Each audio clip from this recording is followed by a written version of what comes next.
9. Det korter ju ja, van alles eigenlijk. Soms kijk ik wel even van, wat gebeurt hier allemaal, zeg maar. Alleen, Bij wat dan bijvoorbeeld? Pernyataan jujur pilar timnas jelang lawan Arab Saudi. Kalian pasti merinding mendengarnya teman-teman. Mari kita bahas teman-teman.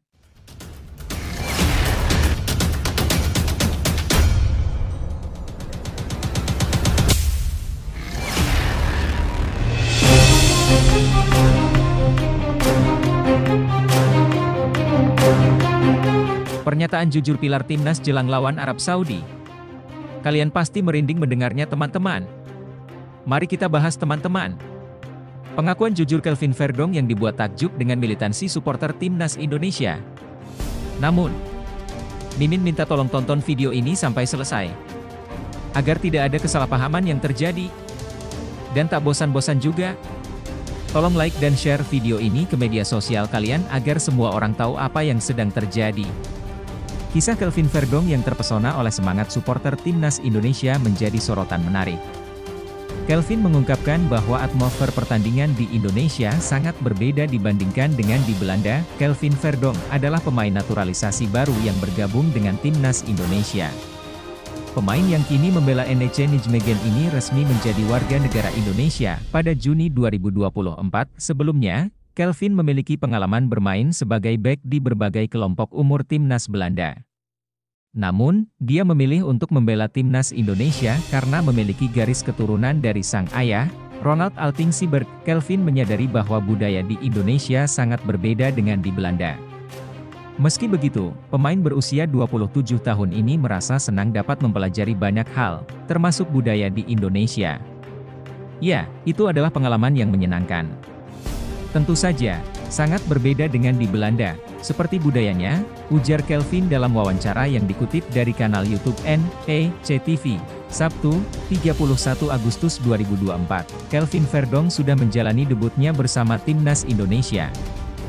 Lulusan Akademi Feyenoord ini membantu timnas Indonesia meraih kemenangan 2-0 atas Filipina di Stadion Utama Gelora Bung Karno, Jakarta, pada 11 Juni 2024. Pada pertandingan tersebut, Kelvin dipercaya bermain selama 67 menit oleh pelatih timnas Indonesia, Shin Tae-yong. Ia mengaku sangat terkesan dengan atmosfer yang diciptakan oleh para supporter timnas Indonesia. Menurut saya, para pendukung di sana di Indonesia benar-benar berbeda karena jumlahnya sangat banyak. Supporter sepak bola di sana sangat fanatik, ungkap Kelvin. Ketika kami melakukan sesi latihan 2 jam sebelum pertandingan, stadion sudah hampir penuh. Itu adalah pengalaman yang luar biasa, tambahnya. Nah, sebelum lanjut mendengar berita ini, buat para netizen, keluarkan satu kalimat pamungkas untuk menanggapi kabar ini. Ayo teman-teman, berikan kalimat pembakaran semangat untuk Kelvin Verdong dan timnas Indonesia tentunya. Buktikan bahwa kita adalah supporter fanatik. Langsung tulis di kolom komentar teman-teman. Kita harus begadang dari sekarang teman-teman. Biar gak ketinggalan kick-off-nya. Bravo Timnas. Bravo ST. Bravo PSSI. Ayo Garuda. Buktikan bahwa level kita sudah dunia. Buktikan bahwa kita adalah raksasa Asia. Ronde 3 sudah di depan mata. Tiket Piala Dunia harga mati. Di sisi lain, jangan lupa juga satu kalimat khusus untuk Shin Tae-yong yang sedang berusaha keras memajukan sepak bola Indonesia. Silahkan tulis di kolom komentar. Ayo terbang tinggi Garuda. Mari kita lanjut teman-teman. Dalam waktu dekat, Kelvin Verdong akan kembali memperkuat timnas Indonesia pada babak ketiga kualifikasi Piala Dunia 2026 zona Asia. Skuad Garuda dijadwalkan akan menghadapi timnas Arab Saudi pada 6 September 2024 dan timnas Australia pada 10 September 2024. Lebih lanjut, situasi yang dihadapi Kelvin Verdong ini menunjukkan bagaimana seorang pemain naturalisasi bisa mengalami kejutan budaya dan adaptasi ketika bergabung dengan timnas Indonesia. Meski sudah berpengalaman di Eropa, terutama di Belanda, Kelvin tetap merasakan perbedaan yang signifikan, terutama dalam hal atmosfer pertandingan dan militansi supporter. Hal ini menggambarkan bahwa sepak bola di Indonesia memiliki karakteristik unik yang berbeda dari negara-negara lain, terutama dalam hal dukungan fanatik dari para supporter. Supporter di Indonesia dikenal sangat antusias dan berdedikasi, seringkali memberikan energi ekstra bagi tim yang mereka dukung, baik saat pertandingan maupun selama sesi latihan. Adaptasi Kelvin terhadap budaya dan atmosfer baru ini penting, karena sebagai pemain naturalisasi, ia tidak hanya diharapkan memberikan kontribusi teknis di lapangan, tetapi juga menyatu dengan semangat dan budaya sepak bola Indonesia. Pengalamannya di Belanda mungkin bisa menjadi aset berharga, tetapi kemampuannya untuk beradaptasi dengan lingkungan baru akan menjadi kunci keberhasilannya bersama timnas Indonesia. Secara keseluruhan, situasi ini menunjukkan potensi besar bagi Kelvin Verdong untuk berkembang di timnas Indonesia, sambil juga menyoroti betapa uniknya pengalaman bermain sepak bola di Indonesia dibandingkan dengan Eropa. Dukungan supporter yang luar biasa bisa menjadi salah satu motivasi besar bagi Kelvin dan pemain lainnya untuk memberikan yang terbaik di lapangan. Bikin geger Asia. Dalih Indra Syafri usai timnas U20 Indonesia dihajar Thailand di Seoul Earthon ASEAN Cup 2024. Mari kita bahas teman-teman. Nah, seperti biasa teman-teman, sebelum lanjut mendengar berita kedua ini, buat para netizen, keluarkan satu kalimat pamungkas untuk menanggapi kabar ini. Silahkan tulis di kolom komentar. Mari kita lanjut teman-teman. Timnas U20 Indonesia mengalami kekalahan dari Thailand dengan skor 0-2 dalam laga kedua turnamen Seoul Earthon ASEAN Cup 2024 di Mokdong Stadium, Seoul, Korea Selatan, pada Jumat, 30 Agustus 2024. Pelatih Indra Syafri menegaskan bahwa tujuan utama dari partisipasi mereka dalam turnamen ini sejak awal adalah untuk mencoba pemain baru. Gol pertama dari Thailand terjadi akibat kesalahan pemain Indonesia di menit ke-10, yang membuat timnas U20 kesulitan bangkit. Meski tampil dengan permainan yang cukup rapi, kesalahan di lini belakang membuat mereka harus kebobolan lagi di menit ke-90, memastikan kekalahan pertama mereka dalam turnamen ini. Padahal, di pertandingan sebelumnya, timnas U20 Indonesia berhasil mengalahkan Argentina dengan skor 2-1. Indra Syafri mengakui kekalahan tersebut, namun menekankan bahwa dalam pertandingan melawan Thailand, ia memang melakukan rotasi besar-besaran untuk memberikan kesempatan kepada pemain-pemain baru. Hal ini sejalan dengan tujuan utama mereka di turnamen ini, yaitu mempersiapkan diri menghadapi kualifikasi Piala Asia U20 2025 yang akan berlangsung pada bulan September mendatang. Menurut Indra, meskipun ada perubahan pemain, timnas U20 Indonesia tetap tampil agresif pada babak kedua dan berhasil membuat Thailand kesulitan, meski akhirnya harus kebobolan lagi. Pergantian pemain pada babak kedua dilakukan untuk melihat performa beberapa pemain baru yang baru bergabung dengan tim, dan Indra merasa puas dengan penampilan mereka. Pelatih berusia 61 tahun itu juga menyampaikan rasa terima kasih kepada masyarakat Indonesia yang terus memberikan dukungan penuh kepada timnas U20. Ia berjanji akan terus berusaha memberikan yang terbaik agar tim Merah Putih dapat meraih hasil maksimal di masa depan. Lebih lanjut, kekalahan timnas U20 Indonesia dari Thailand dalam ajang Seoul Earthon ASEAN Cup 2024, meski mengecewakan, sebenarnya dapat dipandang sebagai bagian dari proses pembelajaran dan pengembangan tim.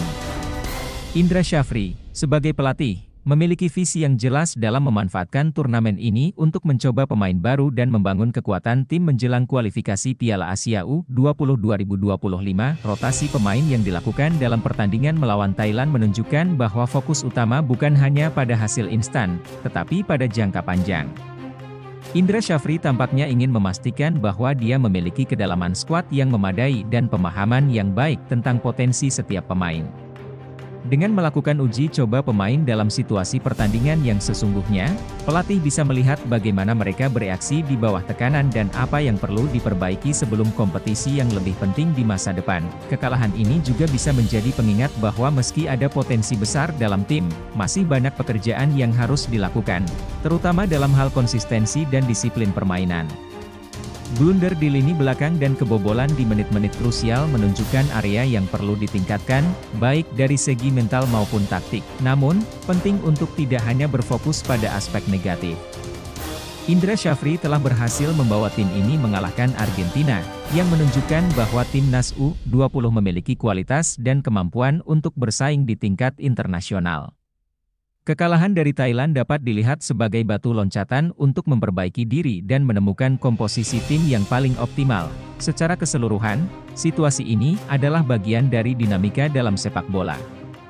Setiap kekalahan membawa pelajaran yang berharga, dan dengan pendekatan yang tepat, Timnas U20 Indonesia dapat tumbuh lebih kuat dan lebih siap untuk tantangan di depan. Dukungan dari masyarakat dan fans tetap menjadi faktor penting dalam menjaga semangat dan motivasi para pemain untuk terus berjuang demi hasil terbaik. Kekalahan adalah bagian dari perjalanan setiap tim menuju kesuksesan. Meski Timnas U20 Indonesia harus menerima hasil yang tidak diinginkan melawan Thailand, ini bukan akhir dari segalanya. Justru, inilah momen untuk bangkit dan menunjukkan ketangguhan sejati. Setiap kali kita jatuh, kita diberi kesempatan untuk belajar dan berkembang. Kesalahan yang terjadi di lapangan bukanlah tanda kegagalan, tetapi kesempatan untuk menjadi lebih baik. Ingatlah bahwa kemenangan besar seringkali lahir dari momen-momen yang penuh tantangan seperti ini. Pelatih Indra Syafri, dengan segala pengalamannya, telah menunjukkan kepercayaan pada tim dengan mencoba berbagai strategi dan pemain baru. Ini adalah langkah berani yang menunjukkan bahwa tim ini tidak hanya bermain untuk menang hari ini, tetapi untuk membangun fondasi kuat untuk masa depan yang gemilang. Kepada para pemain, ingatlah bahwa setiap detik yang kalian habiskan di lapangan adalah kesempatan untuk menunjukkan kualitas kalian, belajar dari setiap gerakan, dan memperbaiki setiap kelemahan. Jangan biarkan satu kekalahan mendefinisikan kalian. Sebaliknya, biarkan itu menjadi bahan bakar untuk bekerja lebih keras, lebih cerdas, dan lebih kompak sebagai tim. Perjalanan menuju kesuksesan memang tidak selalu mulus, tetapi dengan kerja keras, disiplin, dan semangat yang tak pernah padam, kalian akan bangkit lebih kuat. Fokus pada tujuan besar, kualifikasi Piala Asia U20 2025 ada di depan mata, dan dengan persiapan yang matang serta mentalitas yang kuat, tidak ada yang mustahil. Ingatlah, dukungan dari seluruh rakyat Indonesia selalu ada di belakang kalian. Mereka percaya pada kemampuan kalian dan menantikan kemenangan-kemenangan besar di masa depan. Jangan pernah menyerah, teruslah berjuang dengan seluruh hati. Karena kalian bermain untuk sesuatu yang lebih besar dari diri kalian sendiri, kalian bermain untuk kebanggaan bangsa. Masyarakat Indonesia memohon Elkan Bagot agar baikan dengan Shin Tae-yong demi Timnas Indonesia. Nah, seperti biasa teman-teman. Sebelum lanjut mendengar berita ketiga ini, buat para netizen, keluarkan satu kalimat pamungkas untuk menanggapi kabar ini. Silahkan tulis di kolom komentar. Mari kita lanjut teman-teman. Masyarakat Indonesia kini mendesak Elkan Bagot untuk berdamai dengan Shin Tae-yong demi kepentingan Timnas Indonesia. Ketidakharmonisan antara mereka bisa membuat Elkan Bagot tidak dipanggil ke tim nasional. Menjelang pertandingan kualifikasi Piala Dunia 2026 zona Asia melawan Arab Saudi dan Australia, Timnas Indonesia menghadapi masalah di posisi bek tengah. Jordi Amat dan Justin Hubner, dua bek utama, tidak bisa tampil karena cedera dan akumulasi kartu. Shin Tae-yong, pelatih asal Korea Selatan, memutuskan untuk memilih pemain Liga 1 sebagai pengganti, dan belum memanggil Elkan Bagot. Dugaan kuat menunjukkan bahwa Shin Tae-yong masih kesal dengan sikap Bagot yang menolak panggilan Timnas U23 untuk playoff Olimpiade Mei 2024 demi berlibur. Keputusan ini menimbulkan kekhawatiran di kalangan penggemar sepak bola Indonesia. Mereka meragukan kemampuan bek tengah dari Liga 1 untuk menghadapi lawan yang kuat di babak ketiga kualifikasi Piala Dunia 2026. Banyak yang meminta Bagot untuk meminta maaf kepada Shin Tae-yong agar bisa dipanggil kembali ke Timnas Indonesia. "Bang, ayo minta maaf dulu ke Coach Shin," tulis Cindra Gunawan. "Kembali Elkan, selesaikan semua dengan baik dan semuanya akan baik-baik saja," tulis 18 Gusaleo. "Kalau gak ada yang memulai untuk berkomunikasi dengan baik, gimana cara menemukan jalan tengahnya? Kalau tidak ada yang menurunkan ego untuk meminta maaf duluan, gimana cara mengembalikan hubungan yang baik?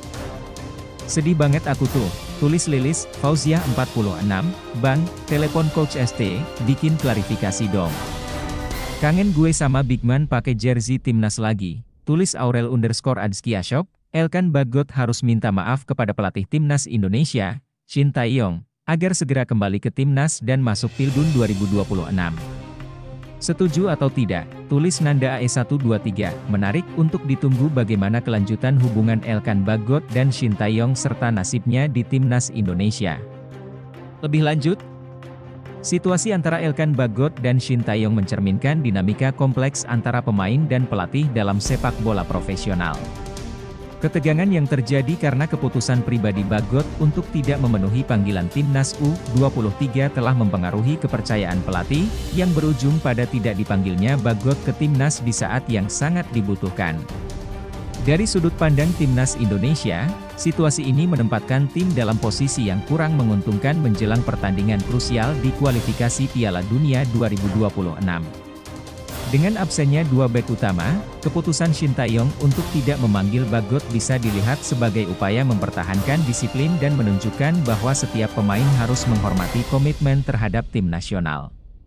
Namun, ini juga bisa dipertanyakan, mengingat kualitas Bagot yang bisa memperkuat lini belakang Indonesia. Di sisi lain, Elkan Bagot perlu mempertimbangkan dampak dari tindakannya terhadap karir internasionalnya. Sikapnya yang memilih liburan ketimbang memperkuat timnas U23 mungkin bisa dimaklumi dari perspektif pribadi, namun di mata pelatih dan penggemar, itu bisa dianggap sebagai tanda kurangnya dedikasi terhadap timnas. Dalam konteks ini, langkah untuk memperbaiki hubungan dengan Shin Tae-yong melalui komunikasi yang terbuka dan sikap kooperatif sangat penting. Meminta maaf dan menjelaskan alasannya bisa menjadi langkah awal yang positif bagi Bagot untuk menunjukkan bahwa ia masih berkomitmen kepada timnas Indonesia. Ini bukan hanya soal personal, tetapi juga mengenai kepentingan bersama untuk membawa timnas ke level yang lebih tinggi, terutama di kompetisi internasional sekelas kualifikasi Piala Dunia. Ke depan, Shin Tae-yong juga perlu mempertimbangkan fleksibilitas dalam pendekatannya, mengingat kebutuhan tim saat ini. Jika hubungan ini dapat diperbaiki, maka Indonesia akan mendapatkan kembali salah satu bek terbaiknya, yang bisa memberikan kontribusi besar dalam upaya mencapai hasil terbaik di babak kualifikasi yang sulit. Dalam situasi seperti ini, penting untuk diingat bahwa setiap tantangan adalah kesempatan untuk tumbuh dan belajar. Hubungan yang mungkin mengalami ketegangan bisa diperbaiki dengan komunikasi yang baik dan niat untuk saling memahami. Untuk Elkan Bagot, ini adalah momen untuk menunjukkan bahwa komitmen dan dedikasi kepada timnas Indonesia adalah hal yang utama. Dengan mengambil langkah berani untuk meminta maaf dan membangun kembali kepercayaan, Anda tidak hanya menunjukkan kedewasaan, tetapi juga cinta terhadap tanah air yang Anda wakili. Ingatlah, kesempatan tidak selalu datang dua kali, dan setiap momen di lapangan adalah bagian dari perjalanan besar dalam karir Anda. Bagi Shin Tae-yong, tetaplah teguh dalam prinsip, namun juga fleksibel dalam pendekatan. Memandang situasi ini sebagai peluang untuk memperkuat tim secara emosional dan profesional bisa membawa hasil yang lebih baik di masa depan. Tim yang kuat adalah tim yang mampu melewati rintangan bersama-sama, dengan saling mendukung dan memahami. Kepada seluruh timnas Indonesia, ingatlah bahwa tantangan ini adalah ujian yang akan membuat kalian lebih kuat. Dengan bersatu dan saling mendukung, tidak ada lawan yang terlalu besar, atau tantangan yang terlalu berat. Teruslah berjuang dengan semangat, dan percayalah bahwa kerja keras kalian akan membuahkan hasil yang luar biasa. Indonesia bangga dengan kalian. Media Italia lempar sanjungan ke Jay Itzes yang tetap tampil solid meski Venezia kalah 0-1 dari Torino. Nah, seperti biasa teman-teman, sebelum lanjut mendengar berita keempat ini, buat para netizen, keluarkan satu kalimat pamungkas untuk menanggapi kabar ini. Silahkan tulis di kolom komentar. Mari kita lanjut teman-teman. Media Italia, Tutto Venezia Sport, memberikan pujian kepada Jay Itzes, bintang timnas Indonesia, atas penampilannya yang solid meskipun timnya, Venezia, kalah 0-1 dari Torino dalam Liga Italia 2024-2025. Venezia mengalami kekalahan 0-1 dari Torino pada pekan ketiga Liga Italia 2024 hingga 2025. Pertandingan tersebut berlangsung di Stadion Pierluigi Penzo, Venezia, Italia pada Jumat malam, 30 September 2024 waktu Indonesia Barat. Dalam laga ini, Venezia tampil solid baik di babak pertama maupun babak kedua. Namun, di akhir babak kedua, Saul Coco, 86, berhasil mencetak gol penentu kemenangan untuk Torino. Jay Itzes dipilih bermain sebagai bek kanan tengah dengan formasi 3-4-2-1 dalam pertandingan ini. Media Italia, Tutto Venezia Sport, menilai penampilan pemain timnas Indonesia ini sangat solid dalam menjaga pertahanan Venezia, hingga perannya dianggap tidak tergantikan dalam laga tersebut. Dia solid, jarang dilewati, dan sering melakukan yang terbaik dalam penutupan, tulis Tutto Venezia Sport, dikutip pada Sabtu, 31 Agustus 2024. Jay Itzes juga mendapatkan penilaian tinggi dari media statistik SofaScore dengan skor 7,5. Penampilannya yang tak tergantikan mencatatkan 3 sapuan, 1 blok tendangan, dan 1 penyelamatan gemilang di depan gawang Venezia. Jay Itzes sukses memenangkan 1 dari 3 duel dan 4 dari 6 duel udara. Selain solid di belakang, Jay juga menunjukkan energi saat membantu serangan Venezia. Mantan pemain Go Ahead Eagles ini mencatatkan 51 sentuhan, dengan akurasi umpan 91% dan 2 umpan panjang yang tepat sasaran.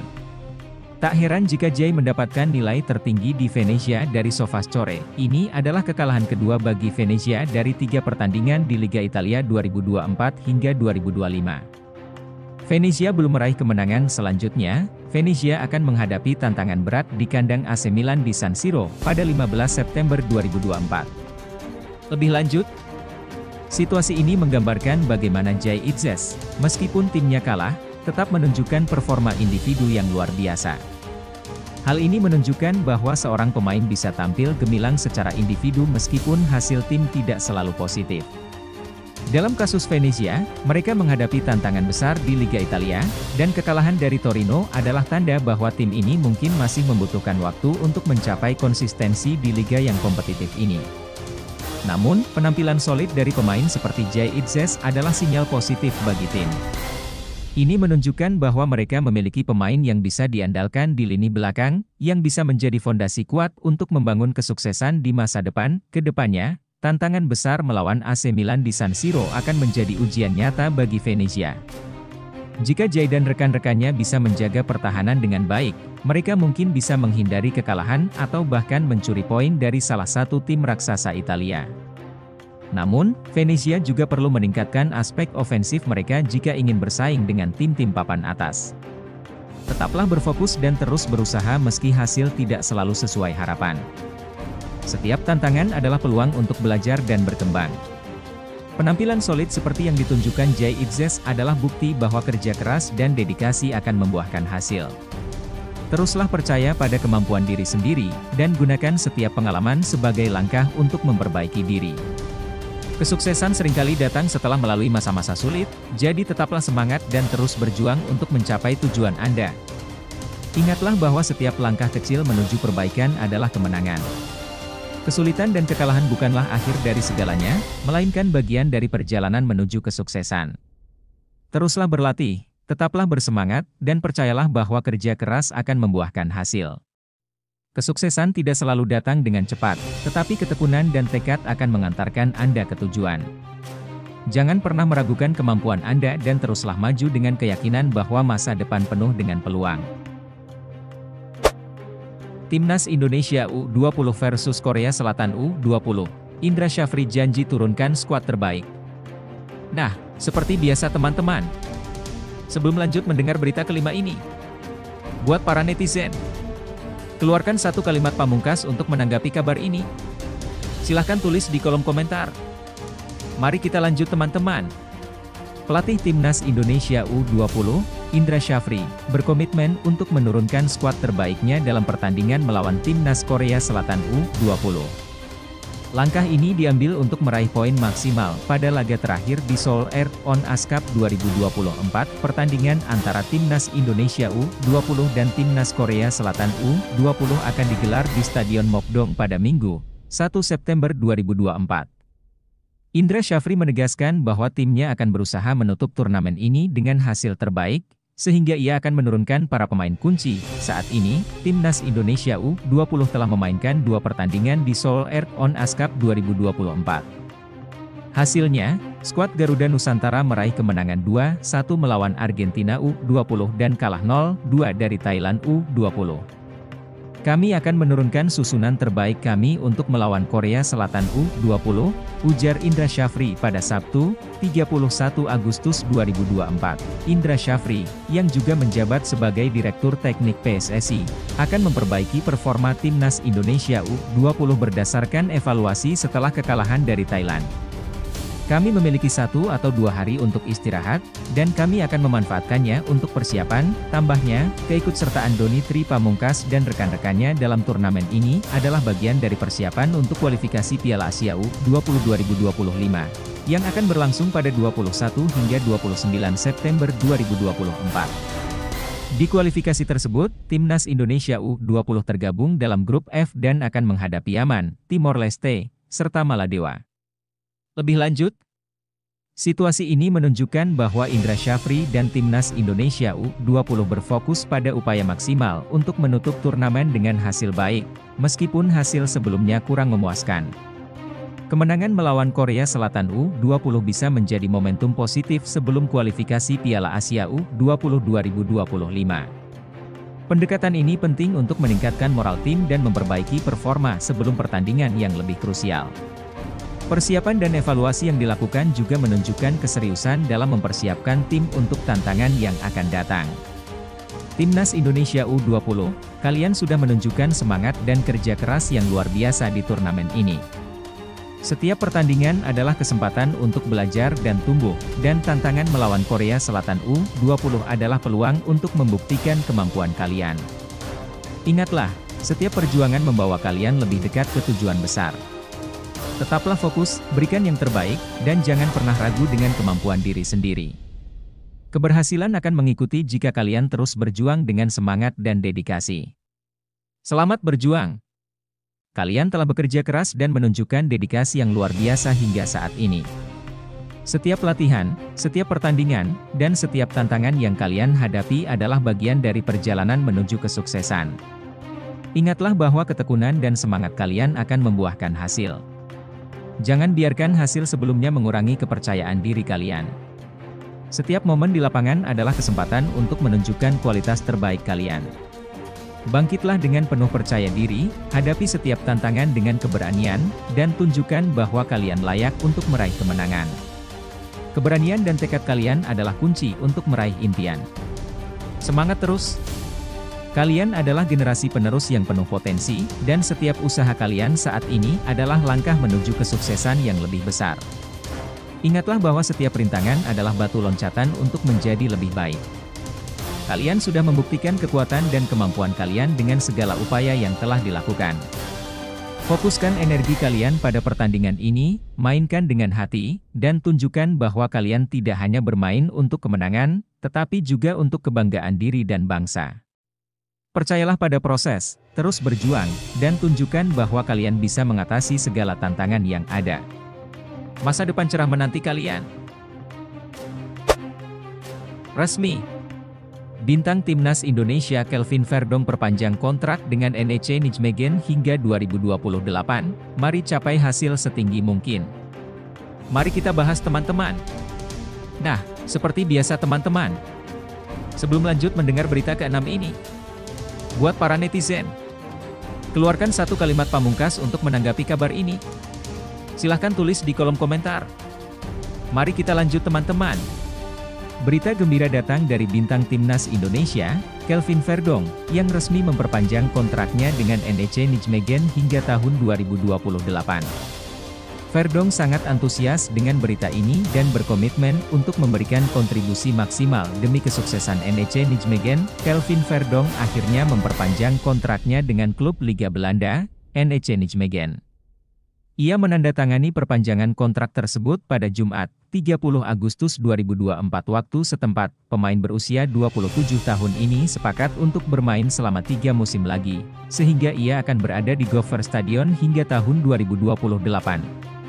Pengumuman perpanjangan kontrak ini disampaikan langsung melalui situs resmi klub.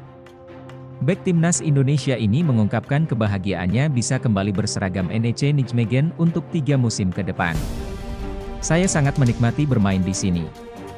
Saya melihat klub selalu berusaha untuk mencapai hal-hal yang lebih baik dan saya senang bisa berkontribusi untuk itu, ujar Kelvin dalam pernyataan yang dikutip dari situs resmi NEC Nijmegen, Sabtu, 31 Agustus 2024. Saya berharap bisa mencapai hasil terbaik bersama NEC musim ini, tambahnya, ini merupakan babak baru bagi Kelvin Verdonk di NEC Nijmegen. Sebelumnya, pemain kelahiran Dordrecht ini telah memperkuat klub tersebut dalam 2 periode berbeda, 2017 hingga 2018 dan 2021 sekarang. Selama periode tersebut, Kelvin mencatatkan performa yang cukup baik dengan total 128 pertandingan. Direktur Teknik NEC Nijmegen, Carlos A. Albers, merasa sangat puas dengan kesepakatan baru ini. A. Albers menilai Kelvin adalah pemain berpengalaman yang akan memberikan banyak manfaat bagi klub. Kelvin menunjukkan nilai tambah setiap minggunya dan terus berkembang sebagai pemain yang kuat. Dengan mempertahankan pemain berpengalaman seperti Kelvin, kami memberikan stabilitas dan fondasi yang kuat untuk terus berkembang, kata A. Albers. Dalam waktu dekat, Kelvin Verdonk akan membela timnas Indonesia di babak ketiga kualifikasi Piala Dunia 2026 zona Asia. Pada bulan depan, skuad Garuda dijadwalkan menghadapi timnas Arab Saudi pada 6 September 2024 dan timnas Australia pada 10 September 2024. Perpanjangan kontrak Kelvin Verdonk dengan NEC Nijmegen hingga 2028 adalah langkah positif baik untuk pemain maupun klub. Verdonk, yang berusia 27 tahun, merupakan pemain kunci dengan pengalaman yang sudah terbukti selama 2 periode bersama NEC. Dengan perpanjangan ini, NEC Nijmegen mendapatkan stabilitas dan kepastian di lini belakang mereka, yang sangat berharga dalam kompetisi yang ketat seperti Eredivisie. Dari sudut pandang Verdonk, keputusan ini menunjukkan kepercayaannya pada proyek jangka panjang klub dan keinginannya untuk terus berkembang bersama NEC. Ini juga memberi dia kesempatan untuk berkontribusi secara signifikan dalam jangka waktu yang lama, membangun hubungan yang lebih kuat dengan tim dan penggemar. Secara keseluruhan, perpanjangan kontrak ini bisa meningkatkan moral tim dan memberikan rasa aman dalam perencanaan strategis klub, sementara Verdonk mendapatkan peluang untuk terus menunjukkan kemampuannya di level tertinggi. Ini adalah win-win situation untuk kedua belah pihak. Tentu, berikut motivasinya, ketika kamu menemukan tempat yang tepat untuk berkembang, jangan ragu untuk memberikan yang terbaik. Perpanjangan kontrak Kelvin Verdonk adalah contoh nyata dari komitmen dan dedikasi. Ketika kamu memiliki kesempatan untuk tumbuh bersama sebuah tim atau proyek, manfaatkanlah dengan sepenuh hati. Teruslah berusaha untuk memberikan kontribusi terbaikmu dan ciptakan dampak positif yang langgeng. Keberhasilan bukan hanya tentang pencapaian individu, tetapi juga tentang perjalanan bersama tim menuju puncak. Tentu, berikut motivasi tambahan, setiap langkah dalam perjalananmu, baik besar maupun kecil, adalah bagian dari proses menuju kesuksesan.